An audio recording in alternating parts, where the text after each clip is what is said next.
Since finishing Outer Wilds, I wanted to do nothing more than find ways to make videos about this game.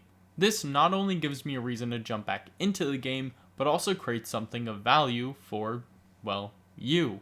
This thought process eventually manifested into the Outer Wilds iceberg video, which I had a lot of fun making, but it still felt like something was missing. Then, one day, it dawned on me. I didn't just want to make a video about Outer Wilds. I wanted to make a video that also made you feel what it's like to play the game, one that reflects the beauty of Outer Wilds, from the stunning visuals to the incredible music. I wanted to make something that showcased it all, but all of that would mean nothing if the video didn't have a larger purpose, a reason to exist. It needed to be a valuable asset to the viewer. So, I simply searched Outer Wilds on YouTube and quickly found my calling. Out of the hundreds of videos about the game, none of them attempted to take the mostly non-linear, tight-knit story of Outer Wilds and piece it all together, giving you a complete view of the beginning, middle, and end of the wonderful story that I can only describe as life-changing. But before we begin, I'd like to note a few things. First is that this video will contain spoilers for the entirety of the main game, as well as the DLC Echoes of the Eye. If you haven't played the DLC, I cannot recommend it enough, as it not only plays a much bigger part in the overall story than you may assume, but it also has some of the best content, even when compared to the base game. Now, if you do plan on playing the DLC, or you're in the middle of it, but you still want to watch the video without any major spoilers, just skip this portion of the video. Or if you want more visual instructions, when you see the chapter titled Seeds of Life, pause the video and skip a few chapters ahead to the section titled The Nomads of the Universe. There are a handful of small spoilers you may see after that point and later on when we near the end of the video, but honestly, without context, they're probably going to go right over your head, so don't worry too much about it. Now, if for some reason you don't want to play the DLC, or you don't plan on playing it, but you still want to know the full story, I've worked hard to make sure that this video provides enough context that the story makes sense regardless of whether or not you have played it. Although again, I would highly suggest playing it for yourself. I cannot stress that enough. Now, when it comes to the base game, I have to say that there are some points in this story where things run mostly parallel to each other, especially when it comes to the Ash Twin project. With those specific events, it's hard to tell what exactly came first, as progress for one part of the project would influence another and vice versa. So, to keep things simple, I tried to segment and streamline the events with the thought that you would understand that some things just ran parallel. Last, but definitely not least, is that I would like to ask that you refrain from liking the video or subscribing to the channel. Instead, just enjoy the video like normal, and at the end, you can decide if the quality of my content is enough for you to like, subscribe, or possibly do more. But without any more interruption, I introduce to you the entirety of the Outer Wilds timeline.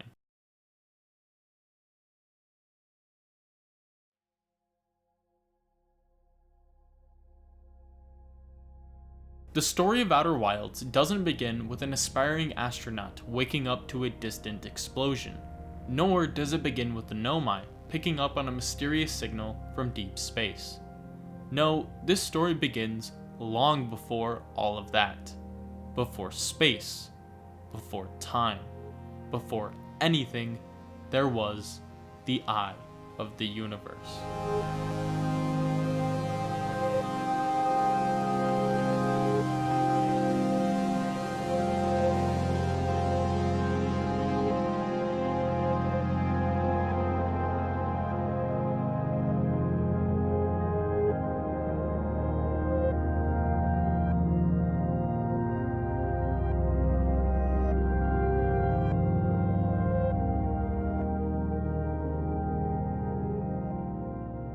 It would be a massive understatement to say that not much is known about the Eye of the Universe.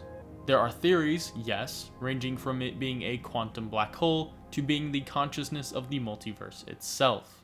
However, these theories are just that, theories, because nobody actually knows what the Eye is, and even if it were possible to learn, it's unlikely that its full purpose would be understood by any being with such a limited scope of their own universe. let alone others. Despite this, one thing is known about the eye, something that it seems to want to indiscriminately share with others. It's a scream from the depths of space, a possible cry for help, evidence of its presence in not just one universe, but every universe. A signal that would not only mark the end of one universe, but the beginning of another.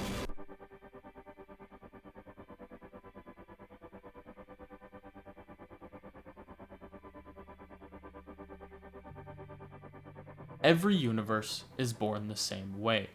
From a point smaller than anything you can possibly imagine, an entire universe lies dormant. The contents of everything, every atom, of every planet, of every star, of every galaxy. And in a time span shorter than it can be measured or described, everything comes into existence. An extraordinary cascade of energy and matter expands out from nothing to nothing. And while everything may be contained in this brilliant light, one thing is always seen: potential. Because while all universes may start and end the same way, each of them are vastly different, not just in how they appear, but also in how they function. In this universe, things are a bit less strict than what you may be used to. Gravity is not as unforgiving. Atmospheres aren't violently ripped from where they lie when introduced to the vacuum of space. With these initial guidelines, the universe begins to take shape. Particles such as protons and neutrons begin to form. With those, the lighter elements, like hydrogen and helium, come into existence. This cycle continues in the dark void of space for millions upon millions of years, until eventually, stars are born. These stars exist in yet another cycle of birth and death, one that would stay consistent for billions of years. However, for reasons unknown, this cycle would begin to change. The once linear rate of death would slowly rise. At first, this was impossible to notice, but as events compounded, the fate of the universe would eventually become clear to anyone who's curious enough to look.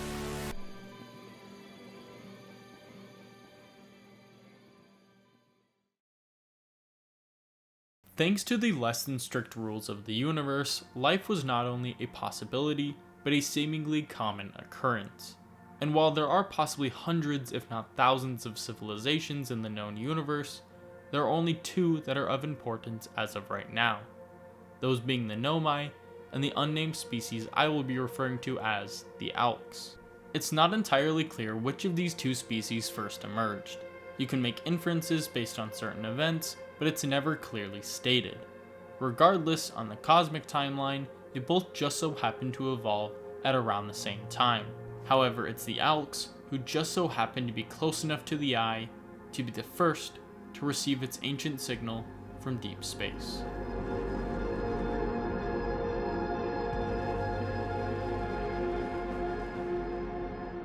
The story of the Alks is one of how curiosity can turn to ignorance. At first, the Alks are shown to be a humble species, living on a little moon orbiting a ringed gas giant. On this moon that they called home, there was seemingly no reason to leave, because, while humble, their lives were prosperous beyond belief. They had resources, advanced technology, and generations of progress, all invested in this one place. What could be so important that it would make them want to leave everything behind?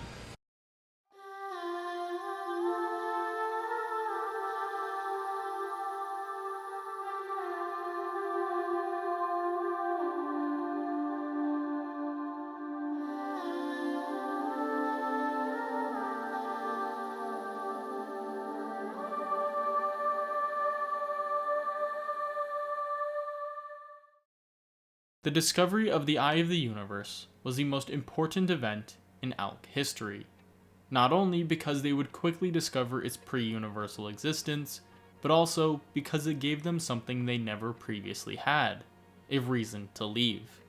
It's presumed that the most curious and ambitious among them were the first to propose this idea, one that not everyone may have agreed with, but that captivated enough to warrant the biggest project in ALK history.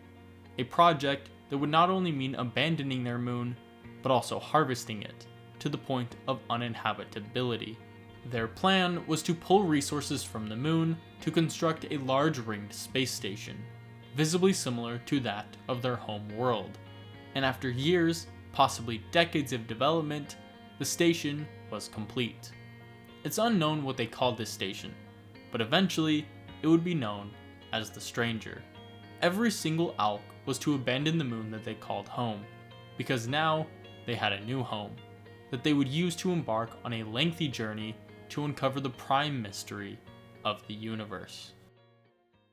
Decades pass as the ALK species had now been a spacefaring civilization for what feels like generations. In this time, they would document their journey to the eye by embedding their story on slide reels. These were used to document their past for future generations, as well as possibly help other life forms make the journey themselves. It was also at this time when the ALKs would conceive grand ideas of what the signal's origin was. Some may have thought that it was a pathway through time, meant specifically for their species. Others hoped that it was home to answers about the meaning of the universe and their place in it. These seeds of hope took root in their culture, so much so that they began to worship the signal itself. A temple was constructed as a way to show their everlasting commitment to their species' great gambit. However, this would all change when they arrived at their destination.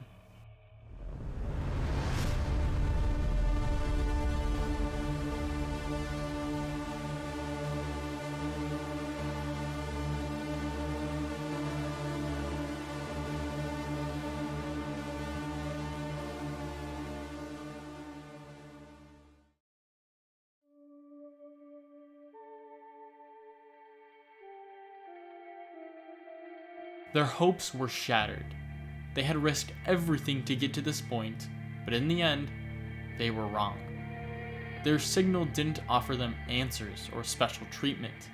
It gave them the harsh reality that they, along with the universe, were destined to die, and there was no way of saving them.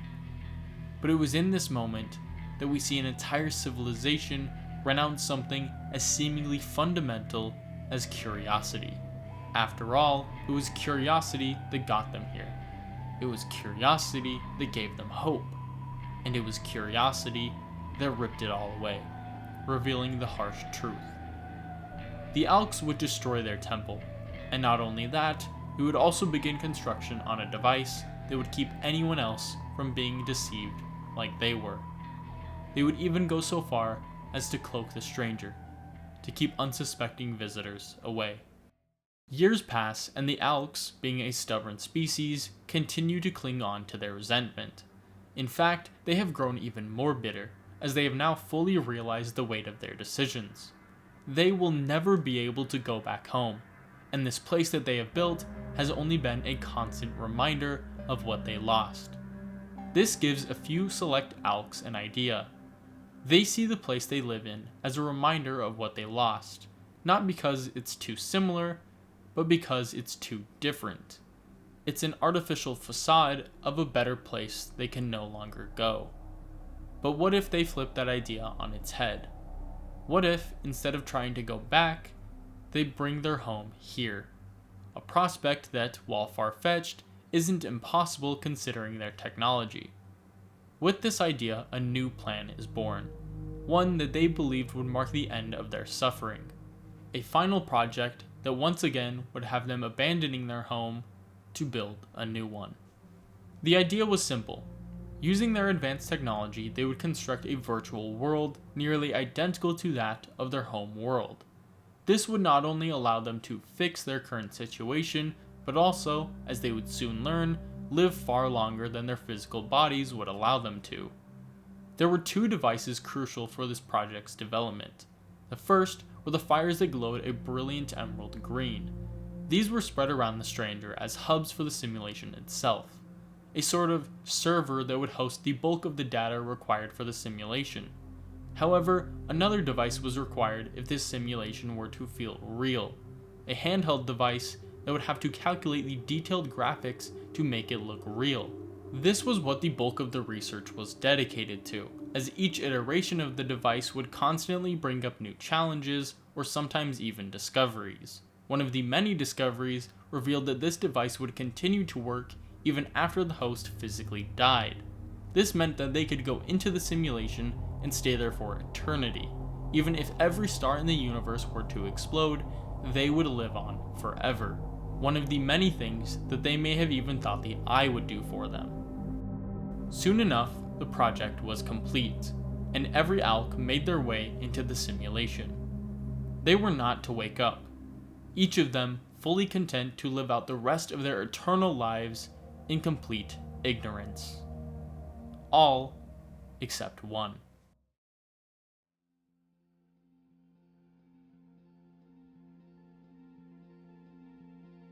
Once again, years passed, and the ALKs, while happier in the simulation at first, quickly reverted back to their previous state of despair. Maybe this was because they were truly homesick, both for a time and a place long gone. Or maybe this was the result of guilt, a self-inflicted punishment they felt they deserved. Regardless, this feeling would stagnate progress for the species as a whole, a dangerous act of groupthink that would only loosen its grip on the ALKs if one of them were curious and brave enough to think differently. This would happen, but it would not result in the ALKs' salvation. In fact, it would lead to the exact opposite. On one fateful day, an ALK with a vivid imagination and curious mind had a revelation sparked by a simple flower. He foresaw that the eye of the universe was not at all what his species had envisioned. Like nature, he realized that the universe he lived in, as well as the others he didn't, were in an everlasting cycle of death and birth. They would all be born, grow, and eventually succumb to entropy. Therefore, the eye was not just foreseeing the end of them and their universe, it was presenting the opportunity to birth a new one with new life. But this could never happen if they were to stay in the simulation forever. Eventually, their true bodies would die, therefore ending the opportunity to continue the cycle. The only problem, the rest of the ALKs would never agree with him.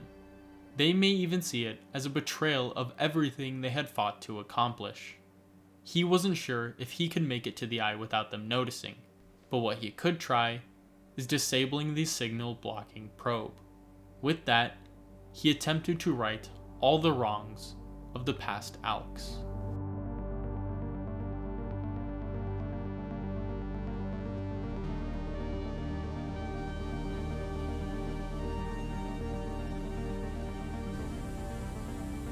Upon disabling the probe, the signal was free to alert anyone who was capable of receiving it.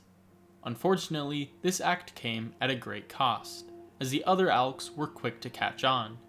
The probe was immediately activated once more, and the ALK who had disabled it was to be imprisoned.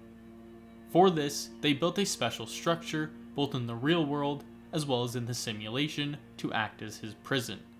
He would forever be alone, trapped in purgatory, forever the prisoner of the ALKs. But in a cruel twist of fate, his true punishment was not that he could no longer live. It was that he couldn't die. After dealing with the prisoner, the ALKs were not only afraid of what he had done, but also of what he had thought. They saw his vision of the eye as a dangerous slippery slope that may bring everything they worked to build crumbling down. Outwardly, this manifested in nothing short of total ideological cleansing. They were afraid of sympathizers who may appear and attempt to continue what the prisoner started. So, they did what they had to do. The probe controls were permanently disabled, meaning the eye signal was never going to be broadcast again. Most of the film reels were destroyed, and those that weren't left out large pieces of their story, those that they were ashamed to share. The prisoner's house was burned down, and further safeguarded by alarm bells. All of this was to stop anyone from doing or learning anything about the eye, in hopes that they themselves would eventually forget. Because, in reality, they weren't afraid of what may happen if somebody continued what the prisoner had started. They weren't even afraid of someone reaching the eye. No, they were afraid to have hope again, because the last time they had hope, they lost everything. And it's that very fear that would lead them to seclude themselves in their simulated world for the rest of time.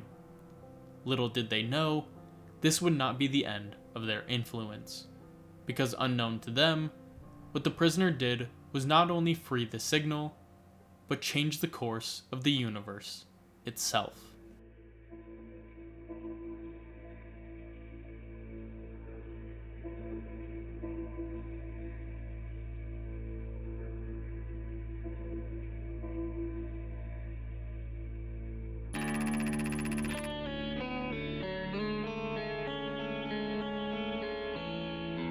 Not much is known about the origins of the Nomai. What we can infer is that, similar to most life, the Nomai had humble beginnings, starting their journey on an unknown planet. It's there that the assumption can be made that they lived a nomadic lifestyle. Whether that was out of necessity at first is unclear, but as they were to progress, it's likely that it had less to do with necessity and more to do with ambition, as well as curiosity. This is what likely drove them from their home world. Not a planetary catastrophe, nor an outward signal beckoning them to follow it. They left because something inside of them was never content with staying in the same place. They had grandiose questions about the universe and their place in it that could not be answered if they were to stay. So, as soon as they had the technology to do so, they left. And as far as anyone can tell, they never looked back. It's unknown how long the Nomai had been venturing through space before they made their biggest discovery yet. A technological advancement so groundbreaking that the Nomai would go from being an interstellar species to an intergalactic one. This discovery by a Nomai named Anona would quickly become known as the Advanced Warp Core, a way to instantaneously travel through space using the power of black and white holes. This advancement was not only their solution for long-distance travel, but also a breakthrough when it came to communications, because unlike the Alks, the Nomai did not stick together when they furthered their venture into space. Instead, they were split into differing clans, each with their own vessel to call home. Whether these clans were formed before or after they left their home world is yet another mystery. What isn't, is that these clans, while separated by space, were always connected by curiosity. This shared connection, as well as the breakthrough of the Advanced Warp Core, gave new life to a Nomai tradition that had become increasingly difficult to sustain as these clans grew further apart. This tradition would have one envoy from each clan travel to a central location every 10 years to share their clan's findings. This would ensure that the findings of the Nomai, whether technological or otherwise, would always be in the interest of curiosity, not competition or political advancement. This would continue for an unknown amount of time until one day, one of the clan's envoys would fail to show up. And after further investigation, the other Nomai clans would find that the vessel, captained by a Skal, simply vanished. This story would grow to become the single greatest mystery of the Nomai, so much so that it would become legend. A story Nomai children would grow up hearing about. But of course, a legend is only that. Nothing could simply vanish without a trace. Surely there was more to the story. Surely a Skal and his vessel couldn't just disappear, right?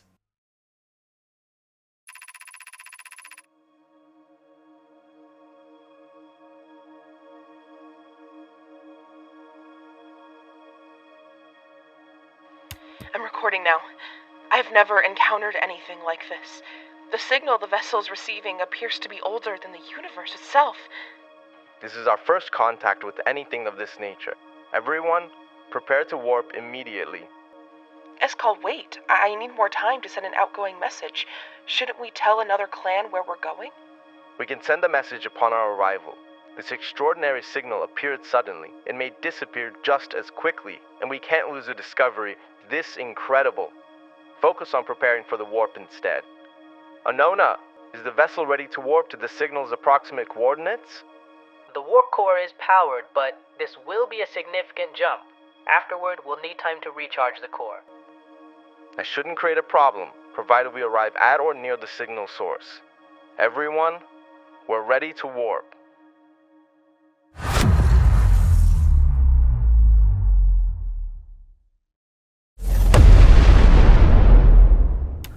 This is Escal's vessel. Something went badly wrong during our warp and our vessel's mortally wounded. We need help as quickly as possible. Our vessel appears to have... Has it fused with the local environment somehow? There are vines that are now part of the vessel. It's been torn apart from the inside itself. We are abandoning our vessel.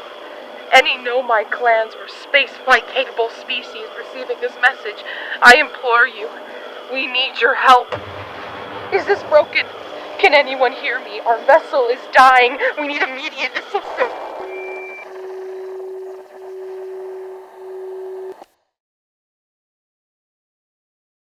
During the chaos, the Nomai would continue to pour into the emergency escape pods. Escal, being a noble leader, was the last to board. You could imagine what he felt in the final seconds before the escape pods launched, as he looked back at what had become of the vessel. He had brought his clan here out of haste, and his fellow Nomai may very well pay the ultimate price for it. 3 escape pods were hastily launched from the vessel. Of these, 2 would find their way to safety. The other, however, would be met with a fate not dissimilar to that of the vessel itself. Stranded and alone in the depths of what would become known as the Dark Bramble, the Nomai of Escape Pod 3 would soon perish, Escal being among them. However, their lives would not be forgotten, as Escape Pods 1 and 2 would safely land on the planets that would eventually be known as Brittle Hollow and the Ember Twin. These remaining Nomai would continue to push forward despite their circumstances, because even with all that had happened with losing their vessel, their leader, and their way out of the system, they knew that they came here with a purpose. One that they would see through to the very end, even if it would cost them everything.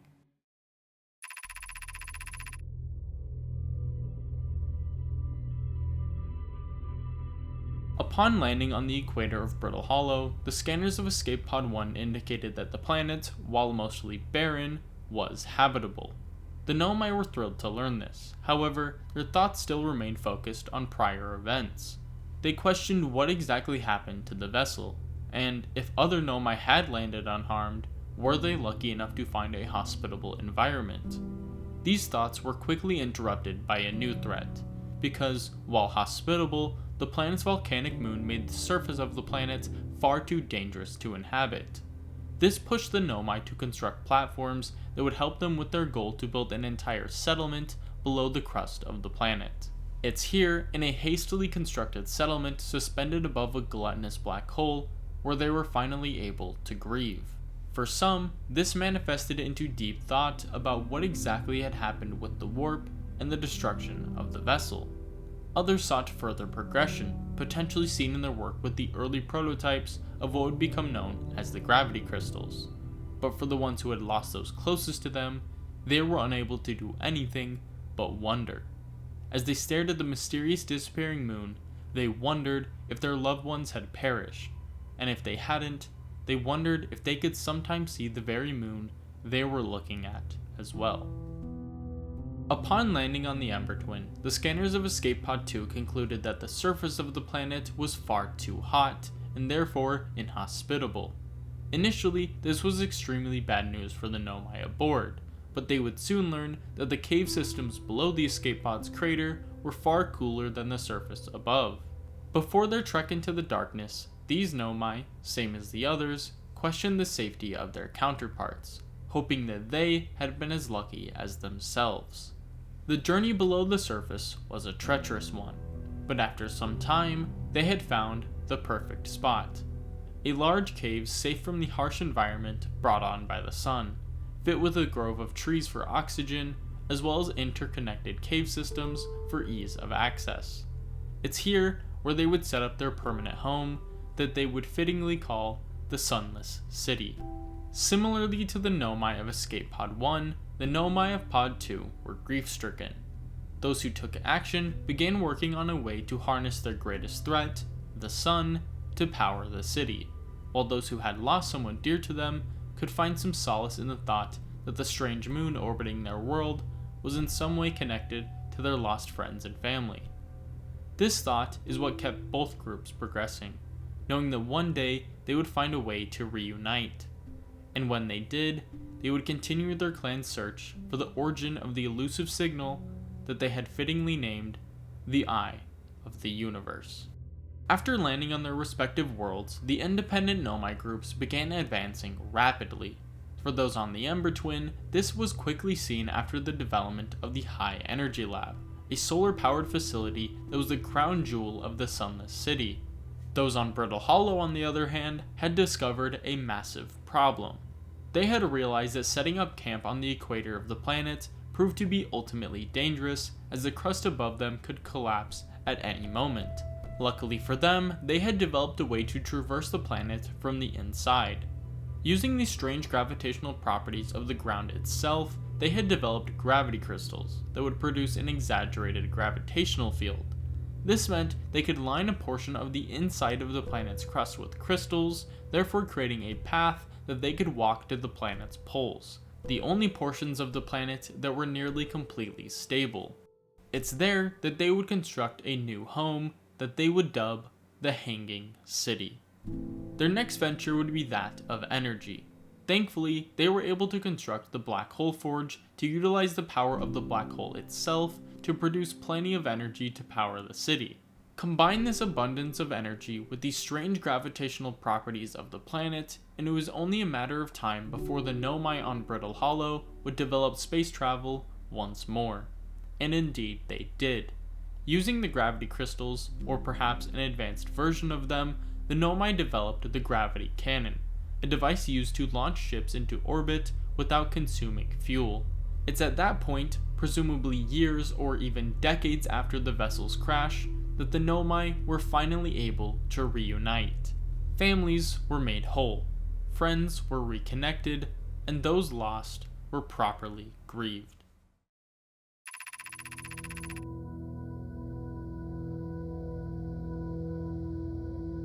In the decades that passed, the Nomai would shift their focus from that of survival to that of advancement.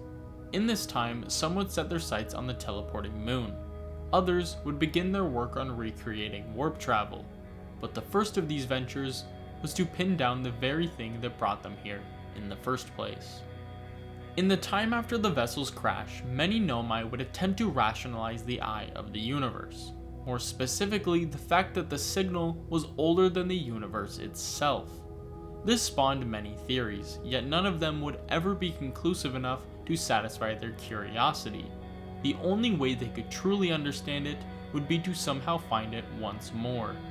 The first of many attempts was to simply build a device that would track the Eye's origin signal.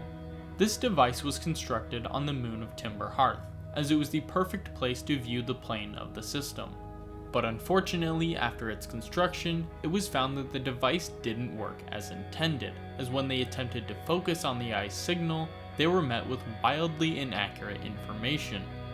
The Nomai involved concluded that this was a result of faulty equipment, but after various tests, the device would always give them the same results. Their conclusion was that the Eye signal was somehow no longer calling out to them, but even after coming to that conclusion, they still believed it possible to pinpoint the Eye, though it would require a much larger, far more accurate locator. They would begin construction of this locator on the southern pole of Brittle Hollow. As the southern observatory was being constructed, the Nomai had become aware of many strange properties some areas of the planets possessed. These included a grove on Timber Hearth, the northernmost island of Giant's Deep, a cave on Ember Twin, and a section of crust near Brittle Hollow's equator. Each of these areas were home to a large rock formation that, similar to the teleporting moon, possessed strange quantum properties. And these properties didn't simply affect the rock, but the objects around it as well. This gave birth to a theory that these were not simply rocks, but shards of the moon itself. With that, the Nomai used these shards to experiment with how quantum objects worked. The one on Giant's Deep allowed them to test their theories of quantum observation, and with it, they learned that they could tie the moon to a single location by capturing a photo of it. They could now finally explore the surface of the moon, but this was not their final goal. They had come to understand that the moon didn't only visit the planets of the system, but it would also travel to a secret sixth location outside of the system. Reaching this sixth location became the Nomai's collective goal, as they believed that it may even be the eye of the universe itself, and by traveling with the moon, they could possibly finally make it to the eye. However, this required them to learn 2 more lessons about quantum objects. That by standing on one and shrouding yourself in darkness, you can entangle with it, and that the secret to accessing the sixth location is tied to the northern pole of the moon. With these 3 rules, as they would be called, the Nomai were able to venture to the moon's sixth location, and upon arrival, their theory was proven to be correct. The eye was the sixth location, and most likely the original home of the quantum moon. Sadly, their plan to use it to travel to the eye was simply not possible, as when they tried to leave the moon from its sixth location, they would end up right back where they began. And while this was upsetting, the journey to get here proved to be satisfying in its own right, which started a tradition that had each Nomai who were of age learn the 3 rules of the quantum moon and travel to its sixth location. This would prove to be a sort of rite of passage, proof that you understood the importance of the 2 Nomai tenets, those being identify and explain, the basis of the Nomai philosophy and their way of life. And while this tradition was instrumental for the preservation of Nomai culture, it was also instrumental in spawning a culture of desperation for the Nomai. They had thought that this journey might lead them to the eye, but they were sorely mistaken. Now, they knew that they had to go to much greater lengths to find what they were looking for. Using their knowledge gained on the quantum moon, as well as their recently constructed southern observatory, the Nomai were able to learn much more about the eye of the universe. They knew, thanks to their past ventures to the sixth location, what the eye looked like, as well as the knowledge that it was in loose orbit around the sun. However, it was the Nomai stationed within the observatory who were able to take this information and provide the Nomai with a plan. They knew that, for reasons unknown, the eye was no longer emitting its ancient signal, but with the knowledge that the eye was in orbit around the sun, they knew that there was still one possible way to find it. Because, while enormous, the range in which the eye orbits is still finite, meaning that theoretically, they could still physically find it if they were to use something like a probe. But it would be a vast understatement to say that finding the eye using this method would be like finding a needle in a haystack. The sheer odds of finding something as elusive as the eye, given the range in which it orbits, would mean that, at the current age of the universe, entropy would have run its course far before the probe could find it. However, it's noted that there's a few Nomai working on solving this exact problem. By using the power of Brittle Hollow's black hole, the Nomai stationed within the black hole forge were able to recreate a more primitive form of the advanced warp core, these being the white and black hole warp cores. Unlike their advanced counterpart, these warp cores didn't allow for free travel across the universe, but they did make travel between astral bodies much easier. This became a near necessity for those living in the Hanging City, as the prospect of somebody falling into the black hole and being stranded on the edge of the system was ever growing with their increasing population. However, with the warp core's development, they can now construct a space station near the white hole to transport the Nomai back to Brittle Hollow. Upon testing this technology, a Nomai by the name of Poke inadvertently made the biggest discovery in Nomai history. One that was even more groundbreaking than her mentor Anona's advanced warp core. Shortly after successfully warping to Brittle Hollow's surface, she observed what she believed to be a simple inconsistency with the warp pad's timer. The time of her arrival seemed to suggest that she actually arrived on Brittle Hollow slightly before warping from the White Hole station, a prospect that defied all logical reasoning. How could someone physically arrive somewhere before they left their original location? Her immediate thought was that of mechanical failure in the timer itself, but after countless checks by multiple Nomai, there didn't seem to be anything wrong with it, In fact, the device was shockingly accurate, which only led to further confusion. However, as testing continued, the consistency eventually convinced them that this was no mistake. They simply assumed that time was nothing but linear, but this proved otherwise, completely changing their view of space, time, and causality. Craving more knowledge, they continued to follow proper scientific practice and sent their observations to the High Energy Lab, seeking a second opinion as well as further controlled testing. What was revealed only cemented what those of the White Hole Station had found. If given enough power, black and white hole warp cores can be used to create what they call a negative time interval, meaning that any object or information sent through the black hole would exit the white hole slightly before it had originally entered the black hole. Granted, this is only an initial difference of 100,000th of a second, far too quick for it to be of use to anyone. That is, until they made their second breakthrough. By continuing their tests, they found that if the warp cores were to be supplied with additional power, this negative time interval could be extended for as long as you would like, provided you supply it with enough power. After sharing these findings with those at the Southern Observatory, the Nomai and the High Energy Lab were asked a seemingly random question. They were asked how practical it would be for them to extend this time interval to a lengthy 22 minutes, the approximate maximum time it would take for a probe to reach the eye of the universe. Given that with every moment that is added to the negative time interval, there's an exponential amount of energy needed to extend it, then getting a 22-minute interval would mean that they would need an energy source far greater than the one they are currently using. They would also need a place to house the development of this quickly forming project, somewhere with enough room for whatever they may need and in close enough proximity to the sun that they could maximize energy input. Given those criteria, there was one place that stood out among the rest.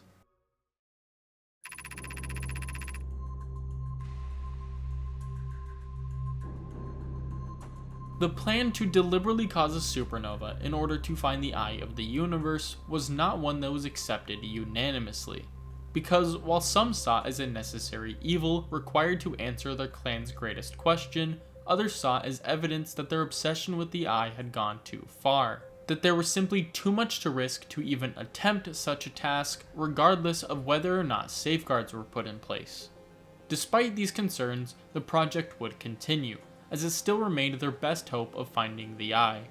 But before they could begin working on a way to accelerate the sun's life cycle, there were a few more problems that needed solving. First was a device capable of harnessing the entirety of the sun's energy at one time. The only device they knew of that was capable of doing this was the Advanced Warp Core. This may have been an easier task to complete if it had not been for the loss of Anona long ago. However, Poke was sure that with enough time, she could develop it once more. They would also need a way to protect the project itself from the power of the supernova. After much research, they found that there were ores on Timber Hearth, some of which may be capable of withstanding extremely high temperatures. Another key piece of the project required them to construct a cannon capable of launching a probe to the outskirts of the system in any given direction in just 22 minutes. This meant they would have to build it in orbit of a planet. Giant's Deep became the obvious candidate, as it's far from the sun's gravitational pull and the cyclones on the planet's surface could assist them in sending parts of the cannon into orbit. But all of this would mean nothing if they couldn't find a way to send the information the probe obtained to the Ash Twin, then send that data back in time, all the while keeping the Nomai unaware of the loop until the eye was found. Luckily, a team on Giant's Deep was positive that they could find a way. Lastly, each of these projects would need to be in close communication, so a large warp tower for each part of the project would need to be constructed on the Ash Twin. If each of these pieces were fully realized, the Nomai would have successfully completed the most ambitious project in their species' history, a way to run a real-world simulation to find something that seemingly defied existence. The passing years were home to some of the most challenging yet rewarding times the Nomai of this system had ever faced, with each team of the project knowing full well that all of their hard work would amount to nothing if just one thing were to go wrong. Despite this, their curiosity and ambition pushed them forward. for if they did fail, they could at least be content with the fact that they had given it their all. And give it their all they did. Each team would find major success with their specific projects, starting with the home of the project itself. Using the extreme temperatures of Hollow's lantern, the Nomai were able to test various ores found on Timber Hearth. One of these, an ore that resembles a glistening night sky, was able to withstand the temperatures long enough to become the preferred ore for the shell surrounding the Ash Twin project. Of course, it wouldn't protect it forever, but it would keep it intact long enough for the project to transmit all data to the past, as per the Statue Workshop's specifications. The necessary design flaw, however, was that it couldn't have any physical access points or it would risk compromising the shell's strength. This was circumvented by the next step in the project, which was the construction of the warp towers on the Ash Twin.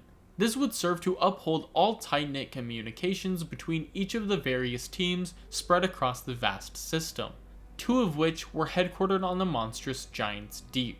The first of these teams were given the task of constructing a massive cannon in orbit of the planet. They were successful in this endeavor, but it didn't come without its fair share of problems. During the construction process, one of the cannon's components was pushed beneath the current, something thought impossible by the cannon's engineers.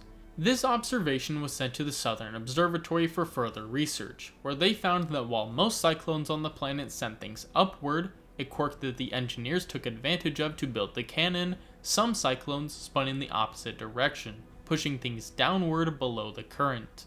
Another problem the engineers ran into was that of their fellow Nomai. The engineers in the construction yard of Giant's Deep knew full well that the Nomai aboard the orbital probe cannon would attempt to raise the power level of the cannon to ensure the probe is launched at maximum speed. This would be fine if it weren't for the risk of the cannon's destruction upon launching the probe.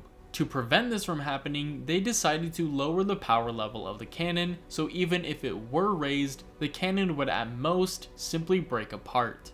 Upon sending the final module to orbit, their prediction would come true, as the Nomai aboard the cannon would set the power level to maximum, ensuring the probe would reach its destination in a minimal amount of time. The second team home to Giant's Deep was tasked with developing a way to record and transmit information, memories, or otherwise to the Ash Twin project. What they developed were the statues and the masks. The statues are a device used to pair with a specific Nomai and send their memories to the Ash Twin.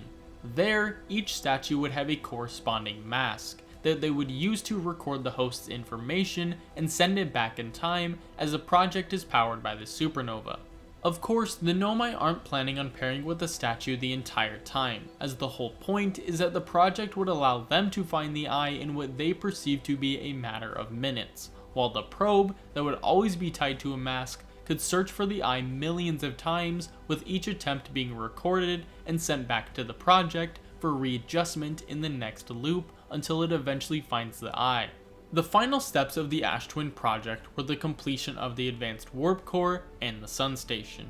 The first of these to be completed was the Advanced Warp Core, which, while it did have a lengthy development period, was a fairly uneventful process. The completion of the Sun Station, however, was the furthest thing anything could get from being uneventful.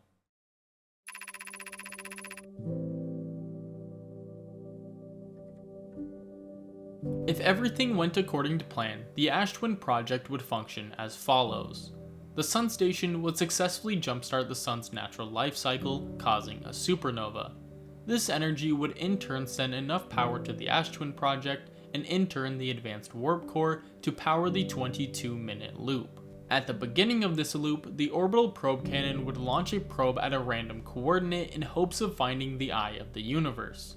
The statue and mask paired to this probe would be used to keep all the information the probe learned at the end of the loop, so if the eye was not found, then no other statues in the system would activate, and it would be like the loop never happened to the conscious observer. This would effectively have the probe in a real-world simulation that nobody would have to suffer through, because the loop for the Nomai would only be activated via the statues after the probe is successful in finding the eye's coordinates. Then, the Nomai could simply deactivate the Sun Station, therefore stopping the supernova, and travel to the eye of the universe. However, there was a major problem. After every part of the project was completed, the Nomai began their tests with the Sun Station. And even after all their hard work, after overcoming the impossible to get to this point, the Sun Station was incapable of accelerating the Sun's life cycle. This was a devastating blow to the Nomai, to know that after all this time, after literally rewriting their laws of physics, they couldn't overcome this single challenge. Luckily, there was a cosmic interloper soon to enter the system, and after all this time of exploring the same planets, the Nomai were excited to explore something new. Growing up on the Ember Twin, Solanum had never experienced life outside the system. She of course knew of the other Nomai, and that her clan was unique in the fact that they were stranded here after following the Eye's signal. But she did not see this in the same way that others did. Others saw it as the mistake it was, something that could not have been avoided given Askal's knowledge. Solanum saw it in another light.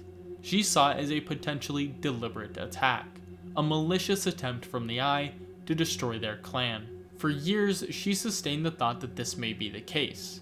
That is, until she matured and started to question why she had thought this.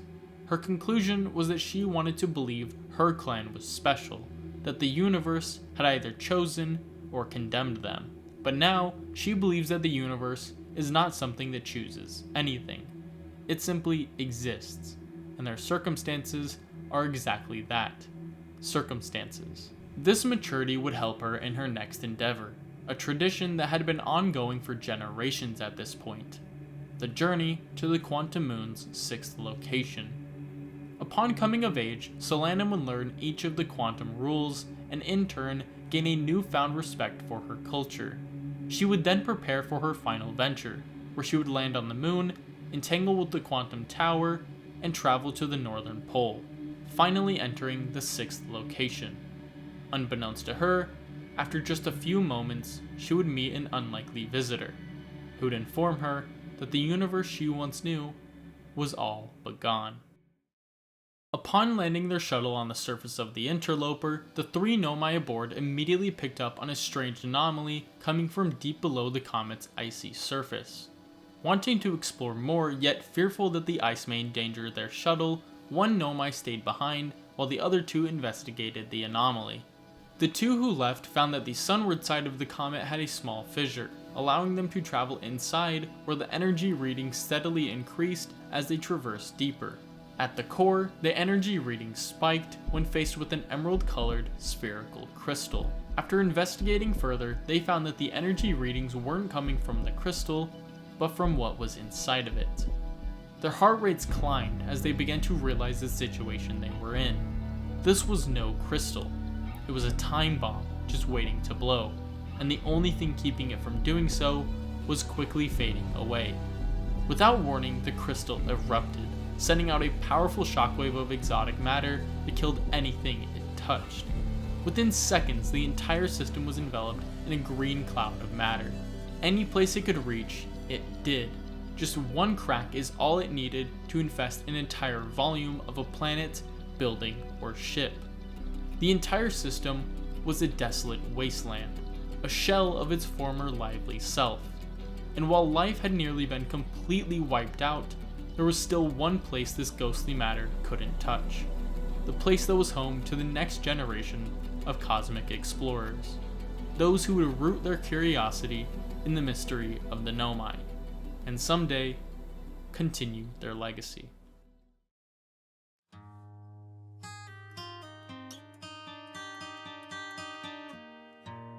Hundreds of thousands of years pass, as the once lively atmosphere brought on by the Nomai was replaced by an eerie stillness. Or so it seemed from afar, as if you simply focused on Timber Hearth, the system was not as stagnant as first presumed. The once aquatic creatures living in the flooded caves of the planet had been gradually evolving. At first, they made their transition to the land, where they would eventually evolve to walk upright. This would free their hands for the use of tools, which they would put to use in various ways, such as fishing or building a shelter. These activities required advanced communication, which would be the final evolutionary stepping stone for this species, as it's at this point that they would become actively curious about the universe around them. They would begin to wonder who they were and what role they played in the universe. And as they can now voice these curiosities, they would soon begin their collective search for those answers. Before this, they would need a name for both them and their home. Their home world would be dubbed Timber Hearth, and so it's only fitting that they themselves would be known as Hearthians. As the Hearthians advanced, they would only become more curious about the universe around them. Unlike most species, the Hearthians had never assumed that they were alone in the universe. After all, there was evidence everywhere that there had been some other species that called the system home long before they did. But this only spawned even more questions, such as where they originated from, what all the technology they built was for, and why they seemed to have collectively passed away in what seemed like a single instant. These questions were their main drive for the development of the next step in Hearthian advancement, an ambitious organization that would help them discover more about themselves, the greater universe, and the prehistoric species that they called the Nomai. This organization would be known as OuterWilds Ventures. Feldspar, Slate, Hornfels, Esker, and Gossin. These were the founders of OuterWilds Ventures. The original idea was that each of them could bring their own unique strengths to the table, such as Feldspar being a fearless pilot, Gossin being talented at repairs, especially in a zero-G environment, Slate being a genius yet reckless engineer, and Hornfels, who acted as their ground control as well as the Hearthians' primary astronomer. With this group, OuterWilds Ventures was able to successfully land a ship on the Attlerock, making Feldspar the first ever Hearthian to be intentionally launched into space. Feldspar would attribute some of his success to his good night's sleep under the stars, an act that would become tradition for any space-venturing Hearthian. This began a new era of exploration for the Hearthians, as each launch would bring about new innovations and discoveries. Many of these would be brought back to Timber Hearth, where Hornfels would put them on display in the observatory, in turn inspiring new generations of venturers, such as Gabbro, Chert, and Rybeck. Other discoveries, however, would be of more practical significance, most of which would be aged Nomai technology that Slate would regularly put to good use. But of all the things left behind by the Nomai, there was none more significant than a single piece of stone found on the surface of Brittle Hollow. Found by Feldspar and put on display at the observatory by Hornfels, these few lines of Nomai text would do much more than anyone could have imagined. When you were hatched into this world, there was nothing more intriguing than what lay beyond Timber Hearth. You weren't sure why, but you had always felt an inherent pull to the stars, like there was something out there, beckoning you to find it. And it was only when you saw that Nomai writing that it became clear what you were meant to do. Over the next few years, you, with the assistance of your friend Hal, attempted to translate the Nomai language. This was tedious work, especially when compared to your astronaut training, but with the help of the Nomai writing in the observatory, you and Hal eventually cracked it. You could now learn how the Nomai got here, what they were doing, and what happened to them. But deciphering each word was a lengthy process. From what you had been told by other venturers, there were hundreds of places that the Nomai left messages, and deciphering each one of them would be completely impractical. This was when you and Hal had an idea. What if you could make a device to translate the Nomai text in real time? This would allow you to learn so much more about the Nomai in just a fraction of the time. With this, you and Hal got to work developing it, and after what felt like years, you finally finished it. With no time to waste, your first launch is scheduled as soon as possible. Tomorrow, you plan to discover everything there is to know about the Nomai. All that's left is to get a good night's sleep under the stars, as is tradition before venturing into the outer wilds.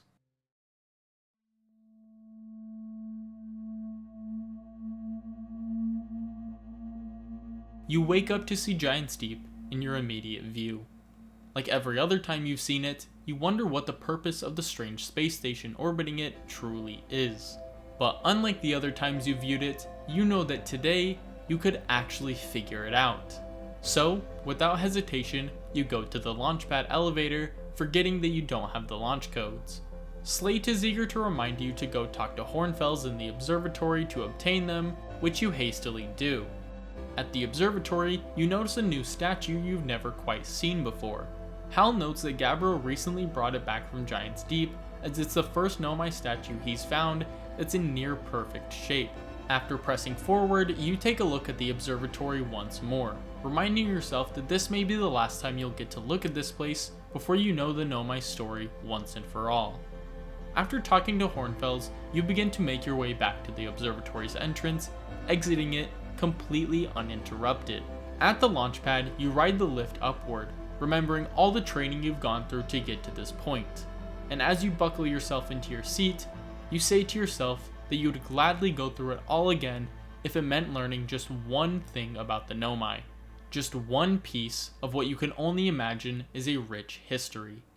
You say that to yourself as you journey into space for the first time. Unbeknownst to you, while this was happening, the sun was going on a journey of its very own.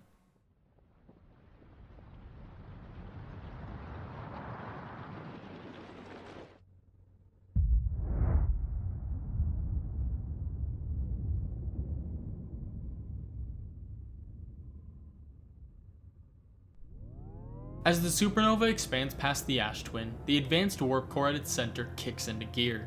It's been lying dormant for who knows how long, but now it's ready to fulfill its purpose. It sends a signal to the orbital probe cannon 22 minutes in the past to begin its search for the eye of the universe. You wake up to see Giant's Deep in your immediate view. Except this time, something has happened that you've never seen before. The strange space station orbiting it breaks apart as you see a glowing foreign object zip past Timber Hearth. You question the nature of this for a moment before remembering that whatever that was, today you could possibly figure it out. Like before, you attempt to go to your ship before being directed by Slate to go to the observatory. You then travel through the village, talk to Hal, explore the observatory, grab the codes, and launch into space for what you think is your first time ever. Little did you know that this cycle would repeat another 9,318,053 times before you would even begin to understand what was happening. But once you did, you finally got what you were looking for. You finally understood how the Nomai got here, what they were building, and how they met their end. You met people like the Prisoner and Solanum, giving them hope that what they and their species had accomplished was not for nothing. You would continue their legacy by doing what you were born to do. You would follow that pull to the stars, which you now understood had nothing to do with the Nomai or the eye of the universe. In fact, it was not a pull at all, but a drive. A drive that you learned would never be satisfied for as long as you'd live. But that's the beauty of curiosity. It's not about what it leads to. It's the journey itself and what you learn that gives you purpose. So next time you follow your curiosity, remember why you did it and what you learned along the way. Because when you reach the end, you may just regret not taking the time to savor the journey.